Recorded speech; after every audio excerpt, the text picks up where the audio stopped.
जब बात जिंदगी के इन पहलुओं की आती है तो शब्दों का इस्तेमाल सिर्फ शब्द विज्ञान के अनुसार नहीं होना चाहिए।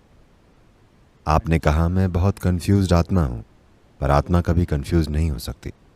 आप एक कंफ्यूज्ड मन है। इस शब्द को ठीक करना इतना जरूरी क्यों है? क्योंकि अगर आप इन दोनों में फर्क नहीं समझेंगे, मान लीजिए कि आप अपने डॉक्टर के पास गए क्योंकि आपको हृदय समस्या है और आपने कहा डॉक्टर मेरे लिवर में कुछ परेशानी है।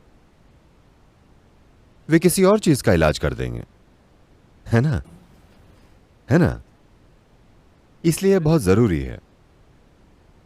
प्रश्न केवल अर्थ विज्ञान का नहीं है, बाल की खाल खींचने की भी बात नहीं है। यह बस ऐसा ही है।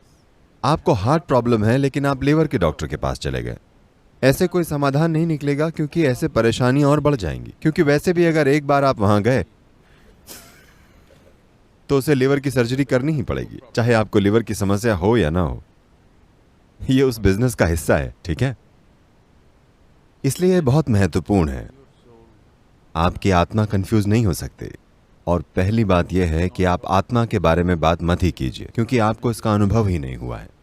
और अगर आप उस बारे में बात करते हैं जिसका आपको अब तक अनुभव ही नहीं हुआ है, तो अगर कड़े शब्दों में कहें तो ये झूठ बोलने के बराबर है। इसलिए ये पहला काम है जो आपको करना चाहिए। आपको झूठ बोलना बंद कर देना चाहिए। जो आपके लिए सच नहीं है उसके बारे में बात ना करें। हो सकता है ये गीता में कहा गया हो या वेदों में लिखा गया हो और हर कोई इसके बारे में बात कर रहा हो, इससे कोई फर्क नहीं पड़ता। अगर वो आपके लिए सच नहीं है तो उसके बारे में बात ना करें। आपको आत्मा, स्वर्ग और भगवान के बारे में बात नहीं करनी चाहिए क्योंकि ये चीजें आपके लिए फिलहाल सच नहीं है। अगर आप इन चीजों के बारे में बात नहीं करेंगे तो आपके अंदर एक खास इच्छा पैदा होगी जो आपको वहां तक ले जाएगी। अगर आप उसके बारे में बात करेंगे तो आप गपशप से संतुष्ट हो जाएंगे। असली चीज आपके साथ कभी नहीं होगी। आपको गपशप से संतोष हो जाएगा। गपशप बहुत संतोष देती है, आप जानते ही हैं।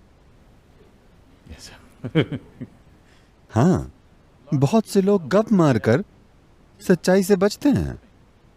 बहुत से लोग सिनेमा जाकर सच्चाई से बचते हैं। सिनेमा का मतलब है किसी की गपशप, है ना? किसी की कहानी।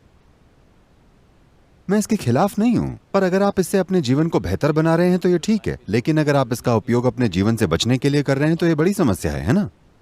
और बहुत से लोग इसका उपयोग जीवन से बचने के लिए कर रहे हैं। वहां आपको कुछ करने की जरूरत नहीं है। बस एक अंधेरे कमरे में जाकर बैठ जाइए